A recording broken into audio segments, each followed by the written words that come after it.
salam sejahtera. Kembali lagi dalam berita SOC 3104 bersama saya Hadiratul Syakirah binti Embong S57942 dan juga rakan-rakan saya dari kumpulan 9. Pada hari ini kami akan menyampaikan berita berkaitan dengan penyebaran berita palsu.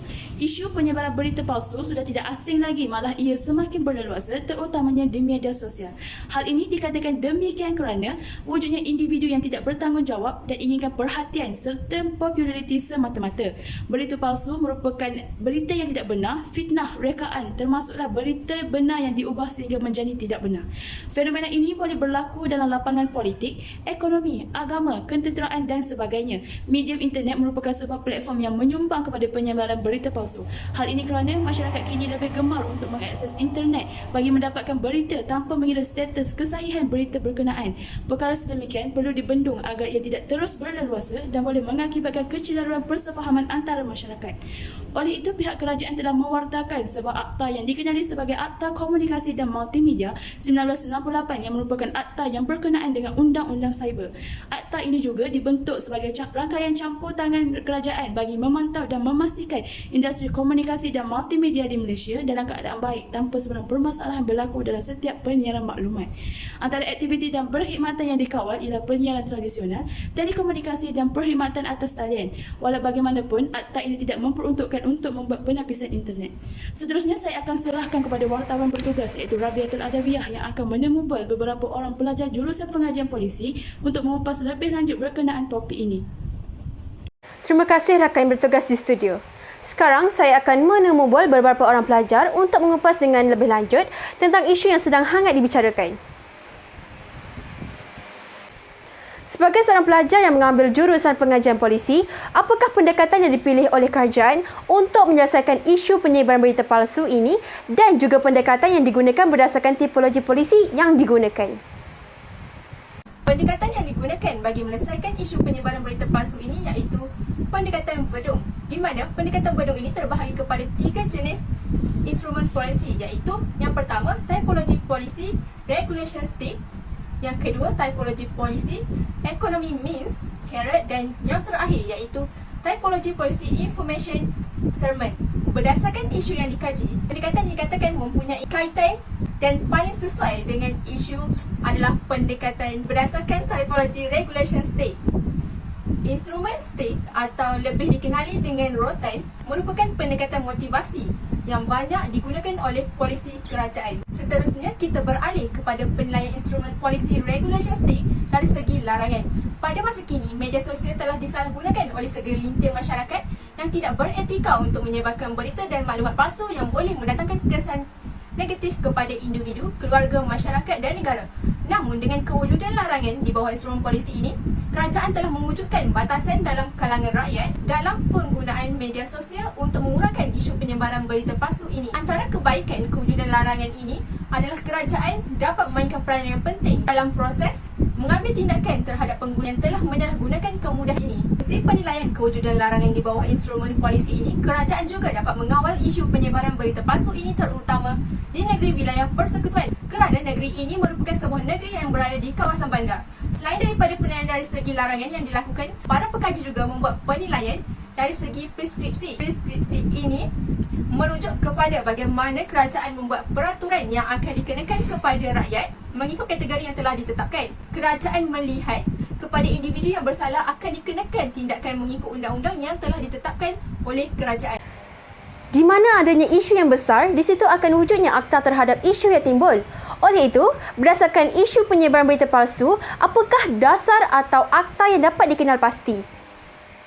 Dasar atau akta yang berjaya dikenal pasti iaitu Akta Komunikasi dan Multimedia 1998 Akta 588 merupakan sebuah akta yang untuk menangani isu dan membanteras isu penyebaran berita palsu di negeri wilayah persekutuan. Ini dibuktikan dengan adanya Seksyen 233-2-A Akta Komunikasi dan Multimedia 1998 yang memperuntukkan hukuman denda maksimum RM50,000 atau penjara sehingga tahun atau kedua-duanya sekali. Jelaslah bahawa dengan kewujudan Akta Komunikasi dan Multimedia 1998 Akta 588 ini mampu menghentikan dan mengurangkan isu penyebaran berita palsu di wilayah persekutuan kerana masyarakat akan berasa takut untuk melakukan kesalahan yang boleh melanggar undang-undang negara. Pada masa yang sama, instrumen polisi dari segi larangan merupakan hukuman tegas yang diberikan oleh kerajaan kepada rakyat yang melakukan isu penyebaran berita palsu. Sekian, terima kasih. Berdasarkan kepada tipologi polisi yang digunakan iaitu regulation ataupun stick yang dinyatakan sebentar tadi, apakah kepentingan penggunaannya kepada masyarakat?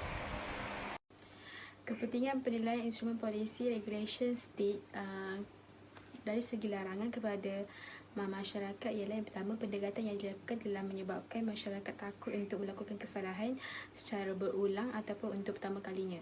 Seterusnya, pendekatan ini juga memelihara masyarakat daripada untuk terus menyebarkan berita palsu. Kepentingan ketiga ialah masyarakat, kita sebagai masyarakat Malaysia perlu mengetahui bagaimana untuk mendapatkan berita yang sahih daripada sumber yang rasmi supaya tidak mudah terpedaya dengan berita palsu. Pendekatan ini juga memberi pendedahan kepada masyarakat bahawa internet itu digunakan sebagai platform untuk mendapatkan maklumat yang benar, dan masyarakat perlu sedia maklum bahawa kes penyebaran berita palsu ini telah dapat dikurangkan. Dan akhir sekali, masyarakat Malaysia perlu patuh pada dasar yang sedia ada supaya kita semua akan bebas daripada penipuan berita palsu yang telah disebarkan. Seterusnya, kepentingan penilaian instrumen polisi regulation stick dari segi preskripsi kepada masyarakat, di mana pendekatan ini adalah peraturan yang diambil kira sebuah peraturan yang dikira mustahak dan memerlukan tindakan segera. Pendekatan ini mengelakkan berita palsu untuk sebar dengan meluas, dengan cepat, tanpa batasan. Jadinya dia perlukan tindakan yang segera. Selain itu, Malaysia ini sebagai negara yang mempunyai pelbagai etnik, agama dan budaya, perlu menjaga sensitiviti dengan cara perlu mengelakkan penyebaran berita palsu supaya sensitiviti dapat dijaga dan keamanan negara dapat dijamin. Soalan seterusnya, apakah sumbangan daripada tipologi polisi stick yang anda dapat kupaskan? Antara sumbangan tipologi stick oleh Verdun ialah yang pertama, ianya dilihat berjaya mengelakkan masyarakat dari menyebarkan berita palsu sewenang-wenangnya. Ini kerana akta yang diwujudkan melarang perbuatan tersebut iaitu Akta Komunikasi dan Multimedia 1998 Seksyen 233 iaitu penggunaan tidak wajar kemudahan rangkaian atau perkhidmatan rangkaian dan lain-lain. Melalui akta ini, wujudnya perasaan takut dalam kalangan pengguna untuk lebih berwaspada kerana individu yang didapati bersalah boleh dikenakan hukuman sebanyak RM50,000 atau penjara sehingga setahun atau kedua-duanya sekali. Seterusnya, pendekatan ini juga telah dapat melindungi semua pihak sama ada individu, keluarga, anggota masyarakat maupun ahli politik daripada menjadi mangsa fitnah oleh penyebaran berita palsu. Mahkamah boleh memerintahkan individu yang disabitkan kesalahan tersebut untuk membuat permohonan maaf kepada orang yang terkesan akibat berita palsu mengikut cara yang ditentukan oleh mahkamah. Selain itu, tipologi polisi stick juga dapat menjaga dan mengekalkan keselamatan dan keamanan negara. Ini kerana berita palsu mampu menjadikan sesebuah negara kucak-kacir dan hancur jika ianya tidak dibanteras dengan segera. Contohnya seperti apa yang telah berlaku kepada negara Iraq pada tahun 2003 yang disebabkan berita palsu yang tersebar berkenaan negara tersebut, kononnya mereka menyimpan senjata api sehingga mencetuskan peperangan di antara Iraq dan Amerika Syarikat pada tahun tersebut. Seterusnya, sumbangan daripada akta dan pendekatan stick ini juga ianya telah mewujudkan satu kesedaran kendiri dalam kalangan masyarakat untuk tidak mudah mempercayai sesuatu berita yang diakses dan dibaca dalam talian dan menyemak terlebih dahulu kesahihan maklumat atau berita tersebut sebelum membuat sebarang pandangan dan kesimpulan mengenai isu berkenaan atau memanjangkan dan menyebarkan maklumat berkenaan. Akhir sekali, melalui akta ini juga, platform bagi melaporkan kesalahan berita palsu telah diwujudkan iaitu melalui portal atau laman sebenarnya.my yang diwujudkan oleh MCMC. Dengan adanya akta yang menjelaskan kesalahan ini, maka komuniti atau masyarakat sendiri dapat mengambil tanggungjawab dan inisiatif bagi melaporkan sebarang berita palsu yang dikenal pasti oleh mereka bagi mengurangkan kandungan-kandungan dalam sosial media yang mempunyai aspek-aspek menghina, memfitnah, mewujudkan sensitiviti kaum dan sebagainya. Namun begitu, setiap akta berkemungkinan akan adanya kelemahan. Jadi, bolehkah saya tahu tentang kelemahan penggunaan tipologi polisi stick ini terhadap isu penyebaran berita palsu dan berikan cadangan anda untuk penambahbaikan kepada akta ini? Antara kelemahan akta ini ialah hanya penyebar berita palsu sahaja yang berasa takut dengan undang-undang tersebut. Manakala, individu yang tidak menyebarkan berita palsu tidak akan berasa gentar dengan hukuman yang akan diberikan. Malahan itu, kita dapat saksikan pada zaman COVID-19 ini, penyebaran berita palsu makin meningkat. Hal ini kerana tiada kesedaran dalam diri setiap individu tentang bahayanya menyebarkan berita palsu. Jadi, jelas di sini kita dapat saksikan bahawa penyebaran berita palsu ini tidak akan dapat dihentikan dengan tindakan undang-undang sahaja. Oleh itu, kesedaran sivik perlu diterapkan dalam diri setiap individu untuk mengurangkan penyebaran berita palsu. Antara cadangan untuk menambah baik akta ini ialah kerajaan memberi ganjaran kepada pemberi maklumat. Ganjaran yang sewajarnya mestilah diberikan kepada pemberi maklumat tentang individu yang menyebarkan berita palsu. Seperti yang kita tahu, pihak Suruhanjaya Komunikasi dan Multimedia Malaysia MCMC dan juga pihak polis mengalami kesukaran untuk menangkap penjenayah yang menyebarkan berita palsu ini.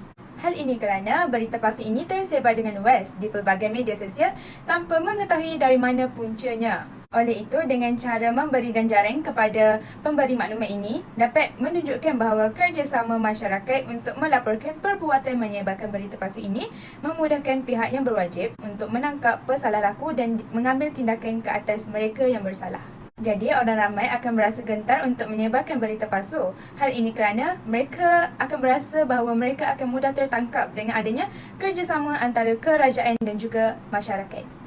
Seterusnya ialah kerajaan juga boleh menggunakan kaedah tipologi polisi sermen. Sermen merupakan tipologi yang berkait dengan pemujukan di mana maklumat yang disampaikan boleh memujuk seseorang individu supaya tidak melakukan kesalahan tersebut. Sebagai contoh, kesedaran masyarakat supaya tidak menyebarkan berita palsu. Dengan menggunakan kaedah pemujukan ini, pihak kerajaan dan juga MCMC dapat menggunakan medium seperti saluran televisyen, media sosial seperti Facebook, Instagram, Twitter dan sebagainya untuk menyebarkan kesan-kesan daripada penyebaran berita palsu ini. Hal ini kerana pengguna zaman kini meluangkan masa selama 3 jam dan ke atas bagi melayari aplikasi media sosial. Disebabkan berita palsu ini mudah tersebar melalui medium ini, jadi iklan sebegini juga dapat disebar dengan cepat agar masyarakat mempunyai kesedaran sivik mengenai kesan penyebaran berita palsu. Iklan-iklan yang dilayarkan mempunyai unsur-unsur yang menyentuh hati akan dapat membuka hati masyarakat supaya tidak menyebarkan berita palsu.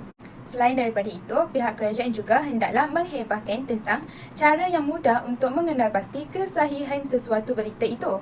Masyarakat mestilah menyemak terlebih dahulu sumber berita sebelum memanjangkannya. Sebagai contoh, berita yang diterima melalui adik kepada kawan adik sepupu di sekolah atau sebagainya. Kita janganlah mengambil tindakan untuk menyebarkannya. Hal ini kerana berkemungkinan besar maklumat tersebut tidak benar dan berkemungkinan bercampur baur dengan berita palsu yang lain. Disebabkan kecanggihan multimedia ini boleh menjadikan berita palsu ini kelihatan seperti berita rasmi, terutamanya apabila mempunyai simbol jata negara, logo atau nama orang kenamaan. Hal ini telah menyebabkan orang ramai kelihatan yakin dan percaya.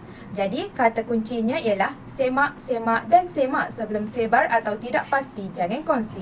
Oleh itu, jelas di sini bahawa semua pihak bertanggungjawab memerangi penyebaran berita palsu ini. Dengan adanya tanggungjawab ini, Malaysia dapat hidup dalam aman damai tanpa adanya penyebaran berita palsu dan juga fitnah. Bukan pihak kerajaan atau pihak polis sahaja yang perlu tangani isu ini, malahan masyarakat, ibu bapa, individu maupun pihak sekolah memainkan peranan agar tidak adanya penyebaran berita palsu lagi.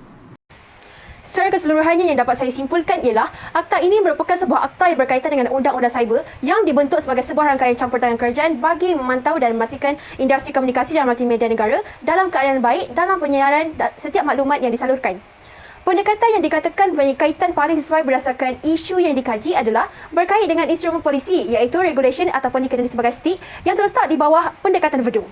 Instrumen polisi STIK ini berkait rapat dengan tekanan atau hukuman yang dikeluarkan oleh kerajaan terhadap individu atau masyarakat yang melakukan kesalahan atau melanggar undang-undang.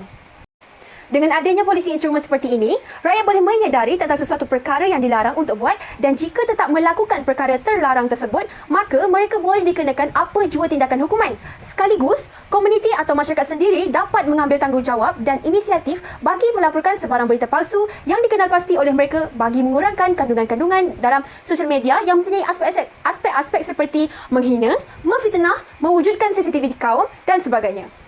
Oleh itu, semua pihak perlulah memainkan peranan masing-masing supaya isu berita palsu dapat diselesaikan sekaligus kadar jenayah dalam negara dapat dikurangkan.